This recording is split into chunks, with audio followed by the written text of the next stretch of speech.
과학자의 자연 기획을 맡은 최창입니다. 코로나19 이후 우리는 기후 위기와 자연 환경에 대한 관심을 많이 가지고 있는데요. 그러나 우리는 우리가 살고 있는 지구에 대해서 잘 모르고 있는 것 같습니다.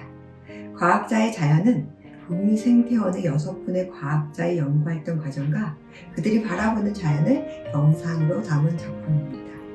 멸종위기 동식물 및 조류 생태, 습지 등을 연구하는 과학자님들은 자연의 언어를 우리에게 통역해 주는 것이 아닌가라는 생각을 했습니다. 또한 LMO 유해성 연구와 생태모방 등을 연구하는 과학자님들을 통해 자연을 연구하는 과학이 다양할 뿐만 아니라 자연을 통해 많은 것을 배우고 있음을 깨닫게 되었습니다. 무엇보다 자연을 대상이나 도구로 대하지 않는 과학자들의 태도를 통해서 자연을 이해하고 인간과 소통할 수 있게 하는 방법을 깨닫게 된 계기가 되었습니다. 이러한 경험을 여러분들과 함께 나누기를 바랍니다.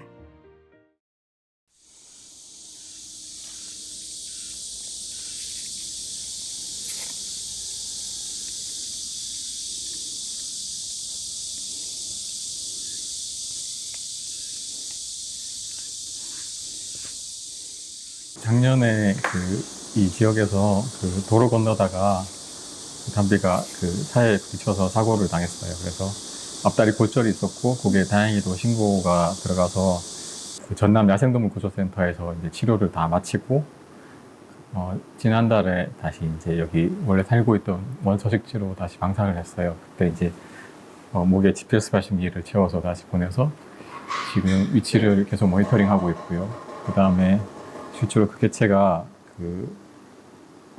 담비가 무리를 지냈는데 그 무리와 합류했는지 아니면 뭐 혼자 다니는지 이런 거 좀 파악하려고 지금 담양에 다시 와서 조사를 하고 있습니다.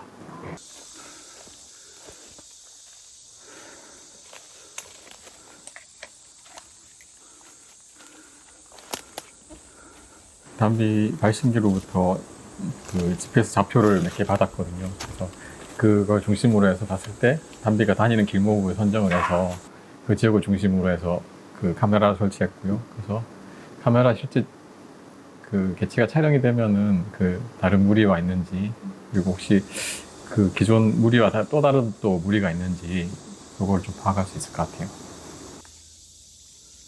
일단 담비가 멸종위 2급 동물이고요. 그래서 아직 생태적으로 많이 밝혀진 것이 좀 부족하기 때문에 결국에는 그 종에 대해서 많은 정보를 갖고 있어야지 이 종을 어떻게 보존하고 아니면 앞으로 좀 더 잘 살게 할 수 있을 것인가에 대한 해결책이 나올 것 같아요. 그래서 그런 기초 자료를 모으고 있고요. 여기는 한 몇 마리 정도? 일단 카메라 한번 찍히는 거 봐야 돼요.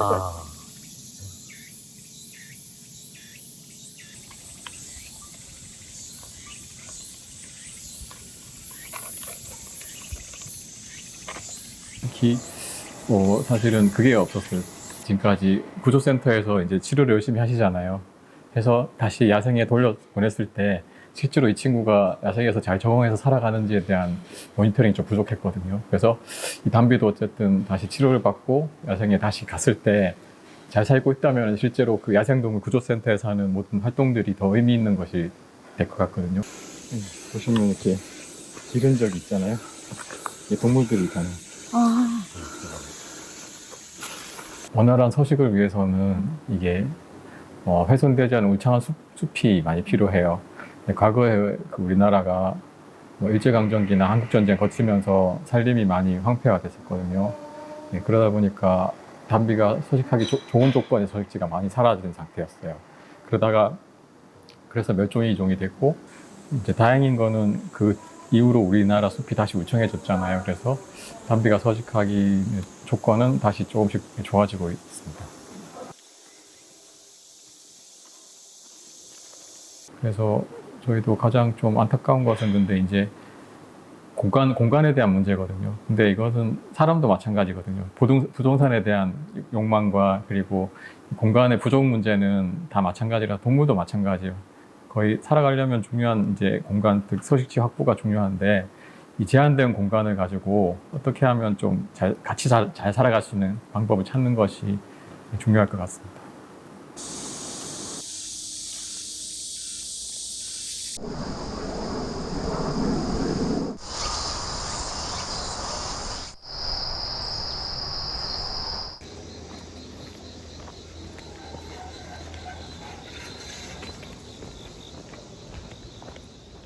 서울 은평구에 이말산하고 앵봉산에 다녀왔는데요. 이말산 앵봉산이 서울 중심에 있지만 그래도 주변에 산이 있어서 거기에 새들이 좀 그래도 안정적으로 있기 때문에 거기에서 우리가 새가 어떤 새들이 있는지 한번 보고. 찍박구리요? 여기 찍박구리? 그래서 얘네 의미 분석을 할 때는 꼭 행동이 들어가거든요. 그래서 어떤 행동을 할 때 소리를 내는데 행동 중에 어떤 소리가 있으면 얘네들이 이제 사람이 다가왔을 때 경계음을 내요. 그래서 이런 것들은 알람콜이라고 하는, 그래서 우리가 크게 소리 같은 경우는 송하고 콜하고 나눕니다. 그래서 송 같은 경우는 이제 번식기 때 주로 이제 내는데, 이 송 같은 경우는 이제 수컷이 암컷을 유혹하기 위해서 노래를 부른다고 보시면 될 것 같아요. 근데 이제 콜 같은 경우는 지적임이라고 그래요. 그래서는 되게 삑 이런 소리로 이게 진짜 똑같은 음이 계속 반복되는 그런 형태를 가지고 있거든요. 그래서 사람이 다가가면 삑 이런 소리를 내고요. 그 다음에 맹금류라는 이제 조금 잡아먹힐 수 있는 그런 천적이 나타나면 얘네들 삑 이런 소리를 내요. 그러면 이거는 이제 어전트 콜이라고 해서 이어음이라고 하거든요.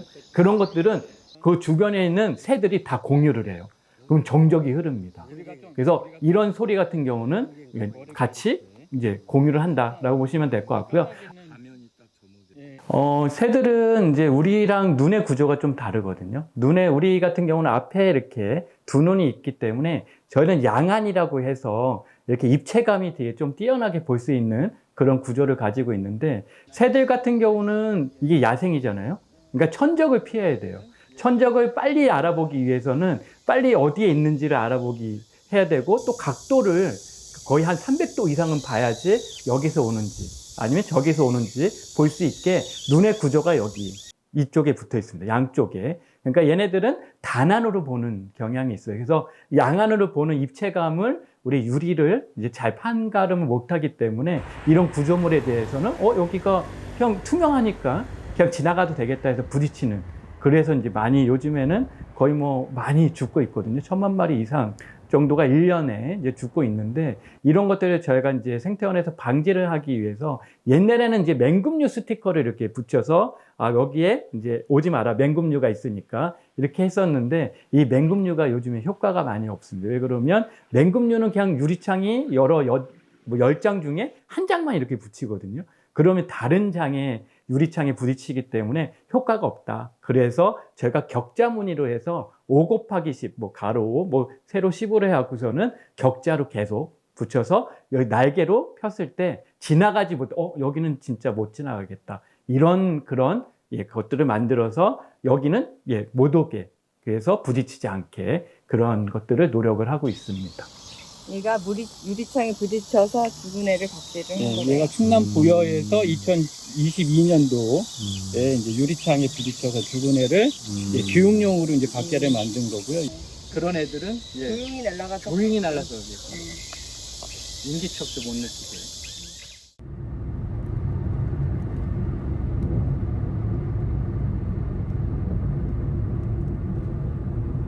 저희가 멸종위기종의 서식지를 보존하기 위한 몇 가지 일을 하고 있는데요. 이 지역은 그 멸종위기종 2급 중에 그 헤어라비난초라는 식물이 있어요. 그 식물이 살고 있는 서식지가 있는 곳입니다. 헤어라비난초는 그 날아가는 새 중에 백로류 중에 헤어라기라는 새가 있는데요. 그게 날아가는 모습하고 유사하다고 그래서 이름이 붙여져 있는 식물입니다. 그래서 이 식물이 살고 있는 서식지가 전국적으로 몇 군데가 안 되고요. 특히 이 야생종이 살고 있는 자생지는 유일하게 여기가 지금 알려져 있는 곳입니다.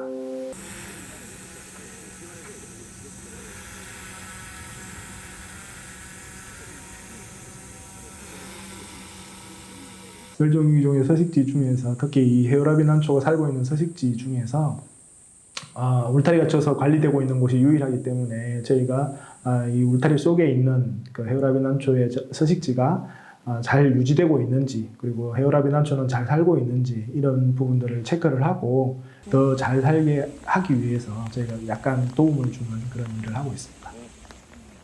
멸종위기종은 거의 대부분이 그렇게 그 환경에 적응하지 못하거나 아니면 그 생물들이 사는 서식지가 없어지는 경우가 있어서 그래요. 근데 생물들이 사는 서식지가 없어지는 데는 자연적으로 없어지는 것보다 인위적으로 없어지는 게 훨씬 크고 빠르죠. 그래서 예를 들면 뭐 논을 만들기 위해서 그 습지를 없애거나 아니면 뭐 아파트라든지 집을 짓기 위해서 산지를 없애거나 이런 식으로 없어지는 경우가 되게 많거든요. 근데 우리나라 같은 경우에는 이제 그 홍수라든지 가뭄이라든지 이런 그 자연적인 어떤 재해를 예방하기 위해서 하천에 대한 어떤 공사들을 많이 하거든요. 그러면 하천변에 있던 습지 식물들 이런 애들은 갈 데가 없어져서 많이 없어졌고요. 그리고 산간 지역에도 계곡 쪽에 사는 식물들은 댐이 만들어지면서 많이 없어지는 경우들이 있어요. 그래서 서식지의 어떤 소실이라는 부분이 가장 이 멸종위기종의 어떤 위기 중에 하나죠. 네. 그 남획이라는 부분하고 채취는 이게 인간의 어떤 간섭이 제일 큰 거죠. 그래서 보통 이제 우리 생물학자나 아니면 그 생태학자들이 얘기하는 것 중에 하나가 인간이 자기가 먹기 위해서 자기가 먹으려고 수렵을 하거나 채취를 하는 경우에는 지구가 아무런 영향을 받지 않을 거다. 근데 이거를 돈을 위해서 그 다음에 재미를 위해서 자기가 먹을 것이 아닌 것보다 더 많은 그 남획을 포획을 하고 채취를 하기 때문에 이 생태계가 위협이 오는 거다라는 얘기를 하는 분들이 계시거든요. 그래서 지금 오늘 우리가 본 헤어라비 난초처럼 너무 이쁘거나 아니면 몸에 좋아서 뭐 이렇게 그 예를 들면 코뿔소 같은 경우가 그런 거죠. 그 몸에 좋다고 알려져 있으니까 그 사람들이 남용을 하게 되는 거죠. 네, 그게 그 멸종위기종의 원인 중에 가장 큰 원인을 차지하고 있습니다. 제일 안타깝게 생각하는 생물학자들이 가장 안타깝게 생각하는 것 중에 하나가 뭔가 하면 세상에 이름이 알려지지 않고 없어지는 종들이 많다는 거죠. 우리가 알지도 못하고 인식하지도 못하고 인지하지도 못하는 사이에 없어지는 종들이 너무 많대요. 근데 그거보다도 이제 우리가 알고 있는 종들이 없어지는 경우에는 보통 하나의 종이 이 생태계에서 어떤 그 네트워크를 구성하고 있을 때 그 하나의 종이 없어지게 되면 주변 한 30개 정도의 종과 같이 종에 영향을 준다는 거죠. 그래서 이 종 하나가 단순히 없어지는 게 아니라 주변 30개의 종을 다 없앨 수도 있고 아니면 어떤 종에 대해서는 특히 좋아지게 할 수도 있겠지만 보통은 다 없어지게 되는 안 좋은 영향을 미치게 되죠. 그러면 그 30개 종이 또 다른 30개 종과 또 다른 30개 종이 계속 네트워크를 형성하고 있으니까 결국은 우리가 사는 환경 자체가 없어지게 될 수가 있는 거죠.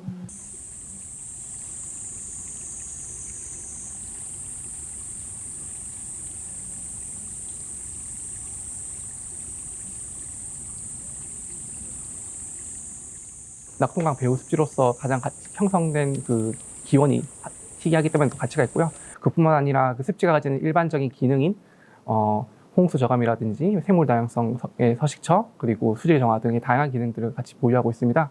특히 홍수 저감 같은 경우는 낙동강에서 물이 범람할 때 우포늪 자체가 그 물을 저장할 수 있는 그런 그 그릇 같은 형태가 될 수도 있고요. 그리고 또 같이 둘러보셨을 때처럼 다양한 조류들과 그리고 포유류, 뭐 수달들의 서식처를 제공하고 또한 이런 주변에 농경지대에 위치하고 있는데 이러한 여기서 유입되는 빗점 오염원들에 대한 정화를 하여서 수질을 개선하는 역할도 같이 하고 있습니다.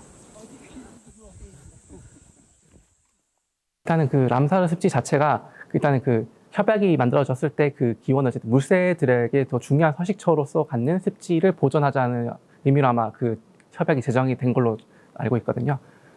근데 하지만 뭐 습지가 사실 물새뿐만 아니라 다양한 생물도 포함될 수 있고요. 그리고 뭐 아까 말씀드린 다양한 기능들, 홍수 저감, 뭐 수질 정화, 그리고 생물 다양성에 대한 서식처도 있을 건데요. 그래서 우리나라는 람사르 협약에 얘기하는 물새 서식처로서만 중요성뿐만 아니라 다양한 다른 생물 다양성이나 멸종위기 야생생물들 그리고 경관적이나 지형적 가치가 있는 습지들까지도 같이 보호하려고 지금 노력하고 있습니다.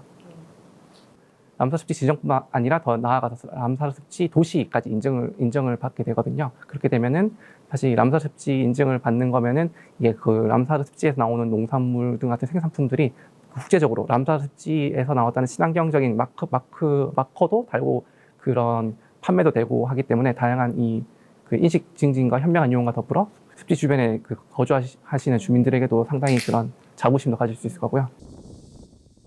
사실 그 상당히 고민이 많이 되는 부분인데요. 사실 개발과 보전 뭐 이런 쪽에도 마찬가지일 거고요. 그리고 저희도 뭐 그 습지를 어떻게 또 현명하게 이용을 해야지 좀 더 단순히 무조건 보존만 한다고 이 생태계가 계속 유지되는 건 아니라고 저는 보거든요. 그래서 이 습지에 있는 주변에서 같이 살아가시는 분들도 이 습지를 같이 현명하게 이용하면서 이렇게 되면 또 오시는 습지가 중요한 곳들은 또 방문하실 테니까 같이 이런 생태계가 가지는 가치에 대해서 같이 공유를 하고 거기 또 활용도 하면서 할수록 더 이렇게 중요한 습지뿐만 아니라 같이 좀 중요하지 않고 또 뭐 이름이 많이 안 알려지는 습지라 하더라도 거기에 대해서 더 보존 가치를 가진다면은 그 국민들 자체가 인식 자체가 바뀐다면은 좀 더 습지 보존에 그 나아갈 수 있는 발걸음이지 않을까라고 생각합니다.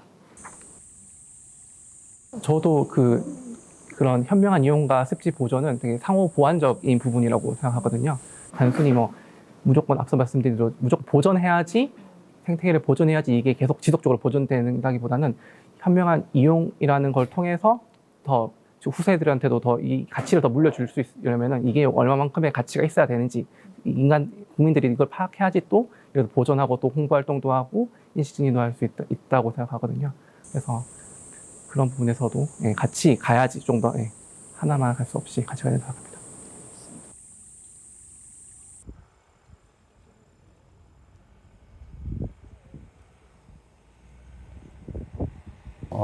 생태 모방이란 부분은 인간이 잘 모르는 부분도 되게 많거든요.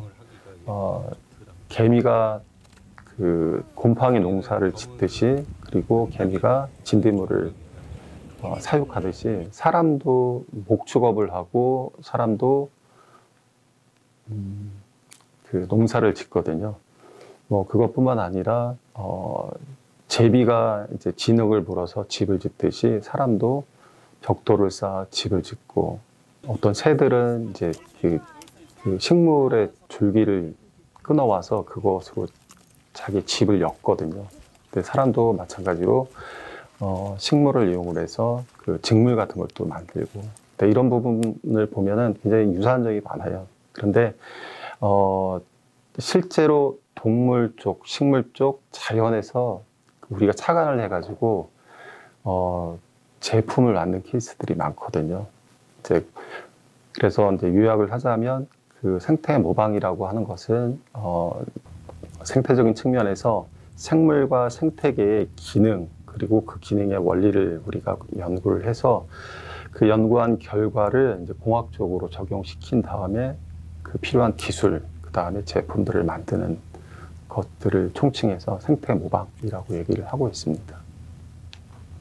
조간대 지역에 살고 있는 복종류, 특히 사과조개류 등과 같이 이제 그 몸을 폐각이 하나밖에 없는데 이제 조간대 지역, 안반 지역에 딱 붙어서 잘 떨어지지 않고 또 자유롭게 또 잘 이동을 할 수 있는 그런 생물 중에 하나여서 복종류를 관찰 대상으로 봤었고요. 복종류는 형태적 특징 때문에 파도에 잘 이겨낼 수도 있고 파도가 치지 않을 때는 자연스럽게 이동하면서 먹이 활동을 하는데 그런 부분에 있어서 안정된 구조를 갖고 있기 때문에 건축물의 소재로도 구조로도 활용이 될 수도 있고 그리고 이제 그 외부 형태에 따라서 이제 자동차의 자체 그러니까 그 공기의 마찰을 줄일 수 있는 그런 구조를 갖고 있기 때문에 이제 자동차나 뭐 여러 가지 항공 뭐 부품에 설계할 때 이제 이용을 할 수도 있고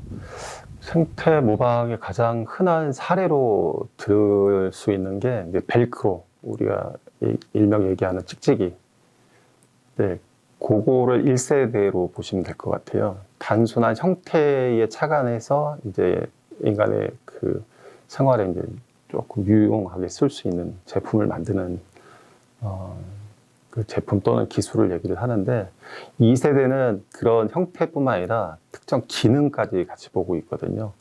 그래서 특정 뭐 그 곤충의 뭐 날개에 어떤 특정한 기능이 있다 그러면 그 기능을 부각시켜서 그것을 기술화시키고 제품화시키는 그것을 지금 2세대에 초점을 맞추고 있고 3세대는 아직 진행이 되고 있지는 않은데 생물이나 뭐 기능, 형태 이런 것뿐만 아니라 생태계 전반적으로 일어나는 프로세스가 있거든요. 그 다음에 시스템이라는 부분이 있고, 이제 그런 부분까지 작은 그 생물에서 이제 큰 생태계로 넘어가는 과정이라고 보면 되는데, 앞으로는 그런 것들 쪽으로 가지 않을까. 그래서 영어로 얘기하면 이제 바이오 미미크리에서 2세대도 미미크리, 3세대는 에코 미미크리라고 이제 혹자는 얘기를 하고 있습니다.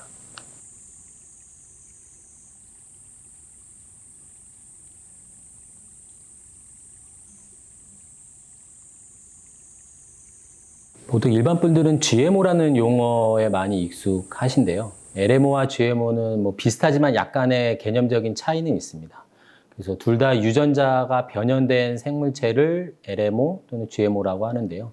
그 중에서도 살아있는 생물체는 리빙의 개념이 들어가서 LMO라고 부르고 있고요. 가장 큰 차이가 이제 살아있냐 아니냐의 그 차이기 때문에 뭐 유전자 변형된 옥수수라고 하더라도 이게 뭐 통조림 형태나 뭐 가공된 형태로 해서 생명 활성이 없는 것은 GMO 옥수수라고 부를 수 있는 거고요.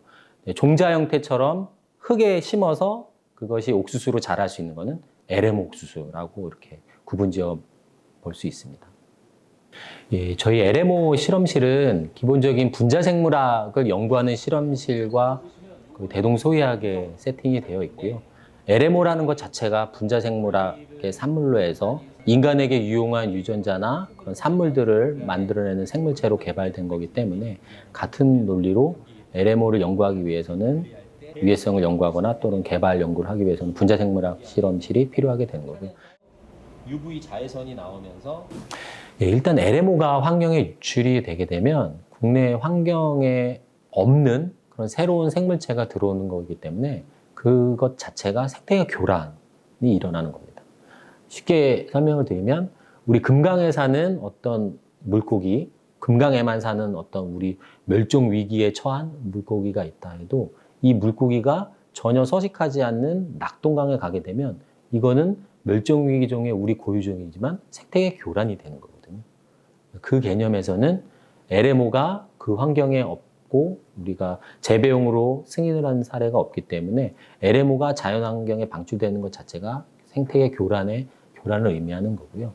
LMO가 사실은 환경에도 일부 좋은 기능을 하는 LMO들이 개발이 돼서 이용이 되고 있는 사례들이 있습니다. 최근에는 뭐 미세 플라스틱을 제거하는 그런 미세 조류, 녹조 그런 것들이 개발이 돼서 아직은 뭐 상업화가 되고 있진 않지만 그런 것들이 물에 있는 미세 플라스틱을 제거하는 그런 기능을 가진 LMO들도 개발이 되고 있고요. 미국에서는 이제 성장을 굉장히 빨리 하면서 요즘 가장 이슈가 되고 있는 기후변화 이슈 중에는 그런 화석연료를 이용함으로 인해서 기후변화나 그런 온도 변화가 심각한데 그런 것들을 좀 제어하기 위해서 탄소를 많이 흡수해서 나무 몸속에 세포에 저장하는 그런 LMO들도 개발이 되고 있고요. 네. 일단 모든 살아있는 세포에 있는 유전자는 계속해서 증폭을 하고요. 우리 수정이 돼서 뭐 아이가 태어나서 이제 나이가 들어서 죽을 때까지 세포는 계속해서 분열을 하면서 유전자를 계속해서 복제를 합니다. 그거는 생명을 가진 모든 미생물부터 해서 인간까지 다 겪는 과정들이고요. 살아있는 것들은 계속해서 유전자를 복제를 하는데 그 복제 과정 중에서도 일부 돌연변이는 계속 생깁니다. 돌연변이가 생기면 이제 그 돌연변이를 다시 고치는 그런 기작들이 작동을 하면서 이제 계속해서 고쳐지고 또는 돌연변이가 생겼는데 우연치 않게 그 돌연변이 생긴 게 어떤 특정 환경에 적응을 하게 되면 그 유전자 돌연변이로 인해서 그 환경에 적응해서 살아가게 됩니다. 긴 시간을 보면 이것들이 하나의 진화의 과정이거든요. 근데 LMO를 만드는 과정은 인간의 목적에 의해서 어떤 특정 유전자들을 집어넣고 그것을 계속해서 세대를 반복하면서 그 유전자를 갖는 제초제나 해충의 저항성을 갖는 생물체를 만들어내는 과정입니다. 일종의 보면 인간이 진화의 그런 긴 과정을 굉장히 축약해서 몇십 년 내에 그러한 형질을 갖는 그런 것들을 만들어내는 과정을 LMO를 만드는 과정이라고 볼 수가 있습니다.